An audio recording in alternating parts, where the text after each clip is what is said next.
Assalamualaikum warahmatullahi wabarakatuh.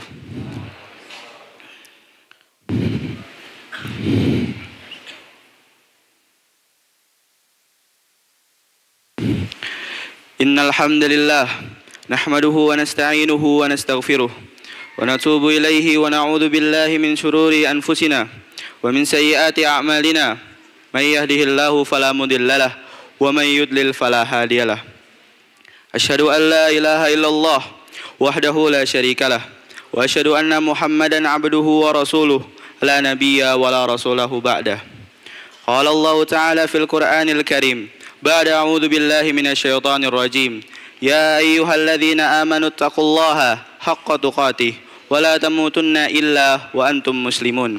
Ya ayyuhan nasu taqu rabbakumul ladzi khalaqakum min nafsin wahidah wa khalaqa minha zawjaha وبث منهما رجالا كثيرا ونساء واتقوا الله الذي تساءلون به والأرحام إن الله كان عليكم رقيبا يا أيها الذين آمنوا اتقوا الله وقولوا قولا سديدا يصلح لكم أعمالكم ويغفر لكم ذنوبكم ومن يطع الله ورسوله فقد فاز فوزا عظيما أما بعد فإن أصدق الحديث كلام الله وخير الهدي hadi Muhammadin sallallahu alaihi wasallam wa syarrul umuri muhdatsatuha fa inna kulla muhdatsatin fid dini bid'ah wa kulla bid'atin dhalalah wa kulla dhalalatin finnar azani Allahu wa iyyakum minan nar.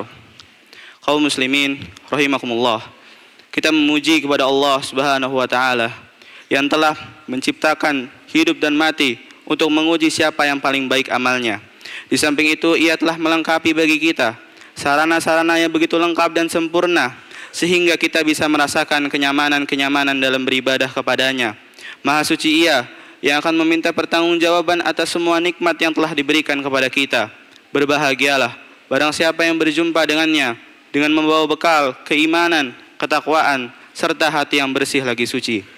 Salawat serta salam kita tujukan kepada Rasul mulia Muhammad sallallahu alaihi wasallam yang dengannya beliau secara lengkap dan jelas telah menyampaikan apa yang menjadi tugasnya. Agama dan syariat yang telah beliau sampaikan begitu sempurna sehingga tidak sedikit pun memerlukan tambahan di dalamnya. Tidak pula menyulitkan orang yang lemah lagi bodoh dan tidak pula diremehkan oleh orang yang pandai lagi kuat. Dengan Islam kita menapaki hari-hari, kita isi dengan ibadah serta amal soleh yang dilakukan kepada Allah Subhanahu wa taala. Marilah senantiasa kita meningkatkan kualitas dan kuantitas ketakwaan kita kepada Allah Subhanahu wa taala dengan selalu bersiap menjemput maut, beribadah sesudah kematian datang menghampiri. Kesehatan tidak menjadikan kita lalai dari mengingat kematian. Betapa banyak manusia yang di pagi hari masih terlelap dengan tawa dalam candanya, di sore hari sudah berkalang tanah meninggalkan apa yang ia kumpulkan semasa hidupnya. Kaum muslimin rahimakumullah, dunia hanyalah tempat yang bersifat sementara, sedangkan akhirat adalah tempat kembali. Namun betapa banyaknya manusia yang tidak sadar akan kehidupan yang dijalaninya nanti, padahal waktu terus berjalan seiring perjalanan hidup seseorang menuju kematiannya. Bergantinya hari ke hari, bulan ke bulan dan tahun ke tahun akan mendekatkannya pada saat yang telah ditentukan, yaitu kematian. Benarlah perkataan seorang tabi'in Hasan al-Basri yang artinya, wahai manusia, sesungguhnya kalian hanyalah sekumpulan hari. Tatkala satu hari hilang, maka akan hilang pula sebagian darimu. Memang, dunia akan kemayohannya bukanlah sesuatu yang harus dikejar dan dijauhi. Namun dunia bisa jadi penghalang untuk sampai kepada Allah Subhanahu wa taala.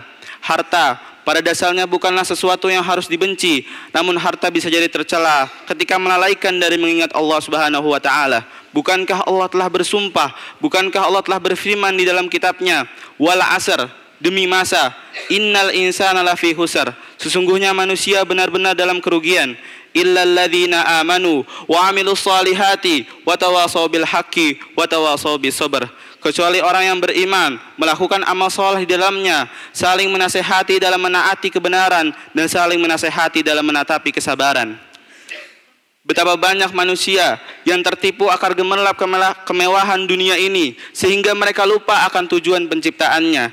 Ia kumpulkan harta siang dan malam sehingga meninggalkan apa yang menjadi kewajiban di dalam agamanya. Ia bangun rumah yang megah, memiliki kendaraan yang mewah, dan popularitas serta kedudukan tinggi di hadapan manusia. Namun mereka lupa akan infak dan sedekah, serta amal soleh lainnya.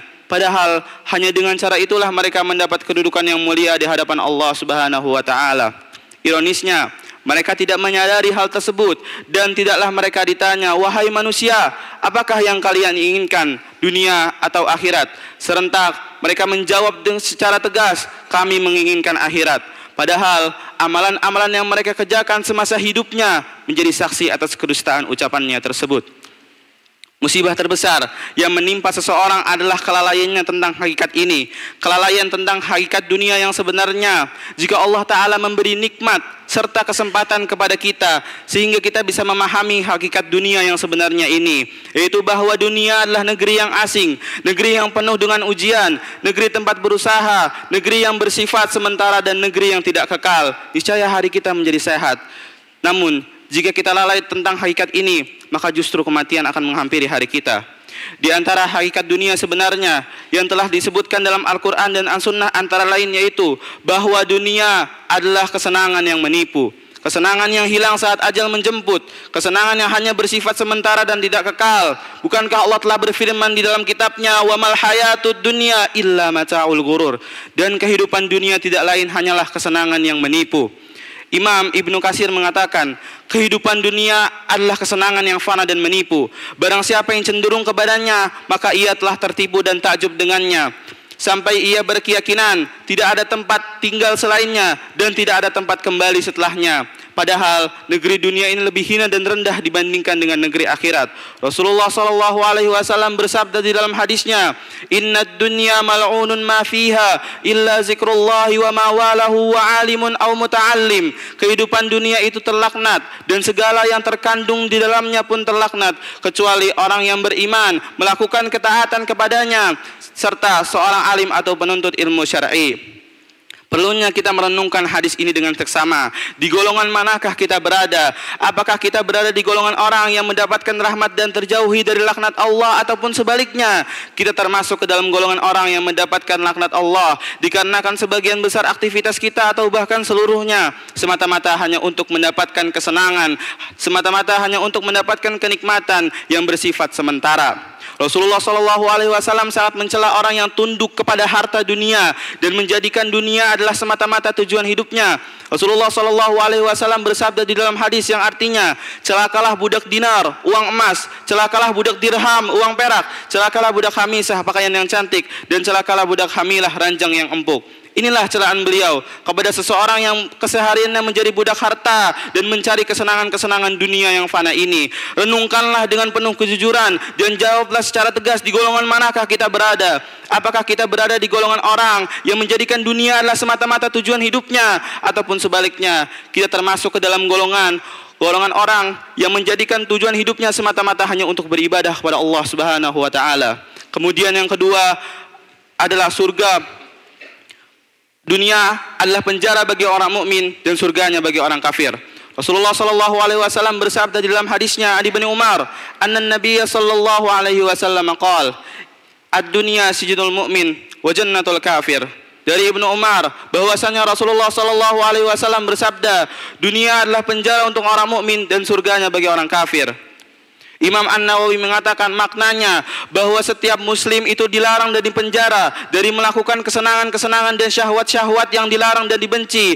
Apabila mereka meninggal, maka mereka akan beristirahat dari semua itu dan mereka akan kembali kepada apa yang telah dijanjikan Allah kepada mereka, yaitu berupa kenikmatan yang abadi dan kelapangan yang bersih dari cacat. Adapun orang kafir, mereka mendapatkan kenikmatan-kenikmatan yang hanya mereka peroleh ketika di dunia, yang jumlahnya sedikit dan bercampur dengan kesusahan dan penderitaan. Apabila mereka meninggal, maka mereka akan kembali kepada kesusahan, penderitaan, siksaan yang abadi dan amat pedih di akhirat kelak. Bukan berarti kita sebagai orang beriman tidak boleh kaya, memiliki kendaraan yang mewah dan rumah yang indah. Tetapi kenikmatan-kenikmatan yang kita dapatkan ketika di dunia akan sangat jauh berbeda dibandingkan dengan kenikmatan yang akan kita dapatkan di akhirat kelak. Seakan-akan dunia adalah penjara bagi orang mukmin dibandingkan dengan surga di akhirat. Sedangkan orang kafir, Walau sekalipun mereka menjadi orang paling miskin di dunia, mereka akan tetap menjadikan dunia inilah surga bagi mereka, dibandingkan dengan siksaan, dibandingkan dengan kepedihan, dibandingkan dengan penderitaan yang menunggu mereka di akhirat kelak. Maka alangkah indahnya menjadi orang mukmin. Karena walaupun kita dipaksa untuk melakukan ketaatan-ketaatan yang terasa berat, maka kita akan kembali kepada apa yang telah dijanjikan Allah kepada kita, yaitu berupa kenikmatan yang abadi dan bersih dari cacat. Sedangkan orang kafir, mereka hanya mendapatkan kenikmatan-kenikmatan yang bersifat sementara dan sedikit, bercampur dengan kesusahan dan penderitaan.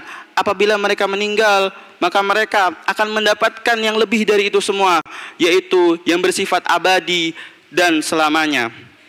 Kaum muslimin rahimakumullah, jangan jadikan hati kita terpaut dengan kemewahan dunia. Jangan sampai dunia masuk ke dalam hati kita dan bercokol di dalamnya. Teladanilah generasi umat Islam terbaik. Mereka menggenggam dunia, namun cukup sampai di situ dan tidak masuk ke dalam hati mereka. Maka jadilah mereka generasi yang mencurahkan segenap jiwa dan raganya untuk kehidupan akhirat. Dunia hanyalah sebatas di genggaman mereka, sehingga mudah dilepaskan dan mudah diinfakkan di jalan Allah Subhanahu wa taala. Namun bagaimana dengan kita kaum muslimin? Aina nahnu min haula'i? Di mana kedudukan kita jika dibandingkan dengan mereka? Tentulah sangat jauh berbeda. Maka dari itu, perlu kiranya kita renungkan kembali, di golongan manakah kita berada? Apakah kita berada di golongan orang yang menjadikan dunia hanyalah semata-mata adalah tujuan hidupnya, ataupun kita menjadi termasuk ke dalam golongan orang yang menjadikan tujuan hidupnya semata-mata hanya untuk beribadah kepada Allah Subhanahu wa taala. Barakallahu li wa lakum.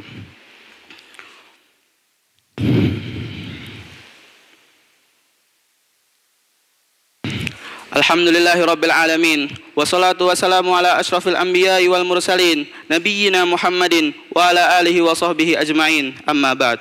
Di khutbah kedua ini, marilah kita renungkan kembali, melihat dengan kacamata iman, berfikir secara jernih dan jujur. Berapa kali kita menyaksikan mayat-mayat yang diantar ke alam kubur? Siapa yang mereka bawa? Siapa yang menyertai mereka pulang? Benarlah sabda Nabi SAW yang artinya, mayat di antara 3 hal, 2 pulang dan 1 tetap menyertainya. Harta dan kerabatnya akan pulang meninggalkannya, hanya amalan yang menyertainya. Betapa bodohnya manusia yang hidup di dunia ini, sebagian besar aktivitas atau bahkan seluruhnya semata-mata hanyalah untuk mendapatkan kesenangan dunia. Apabila mereka meninggal, maka mereka akan meninggalkan dari itu semua dan kembali kepada pertanyaan-pertanyaan Allah yang harus ia jawab di akhirat kelak. Betapa sengsaranya ia, betapa beratnya pertanyaan yang harus ia jawab ketika di akhirat kelak. Bukan berarti dengan pernyataan-pernyataan di atas kita harus meninggalkan dunia, sebagaimana firman Allah Ta'ala di dalam kitabnya yang artinya, dan kembalilah pada apa yang telah dianugerahkan Allah kepadamu berupa kehidupan akhirat, dan janganlah kamu melupakan bahagiamu dari kenikmatan duniawi, dan berbuat baiklah kepada orang lain seperti Allah berbuat baik kepadamu, dan janganlah kamu berbuat kerusakan di bumi. Sesungguhnya Allah sangat membenci orang-orang yang berbuat kerusakan. Mudah-mudahan kita dijauhkan dari silaunya melihat kemewahan orang-orang kafir. Kekayaan tidak menjadikan kita tertipu, kemiskinan tidak menjadikan kita berpaling dari Allah Subhanahu wa taala. Semoga hari kita dipenuhi rasa cukup atas nikmat yang diberikan oleh Allah Subhanahu wa taala kepada kita. Rizki yang telah Allah berikan menjadi berkah dan Allah ridho terhadap rizki tersebut. Innallaha wa malaikatahu yusalluna 'alan nabi ya ayyuhalladzina amanu sallu 'alaihi wa sallimu taslima. Allahumma salli 'ala Muhammad wa 'ala ali Muhammad kama sallaita 'ala Ibrahim wa 'ala ali Ibrahim innaka Hamidum Majid. Wa barik 'ala Muhammad wa 'ala ali Muhammad kama barakta 'ala Ibrahim wa 'ala ali Ibrahim innaka Hamidum Majid. Allahumma ighfir lil muslimina wal muslimat wal mu'minina wal mu'minat al ahya'i minkum wal amwat innaka sami'un qaribun mujibu da'wat ya qadiyal hajat. Rabbana la tuzigh qulubana ba'da idh hadaitana wa hab lana min ladunka rahmah innaka antal wahhab. Rabbana inna nas'alukal huda wat tuqa wal afafa wal ghina. Allahumma inna nas'alukal huda wat tuqa wal afafa wal ghina. Rabbana hab lana min azwajina wa zurriyyatina qurrata a'yun waj'alna lil muttaqina imama. Rabbana atina fid dunya hasanah wa fil akhirati hasanah wa qina adzabannar. Subhanaka rabbil izzati amma yasifun wa salamun alal mursalin walhamdulillahi rabbil alamin. Qumu ila salatikum.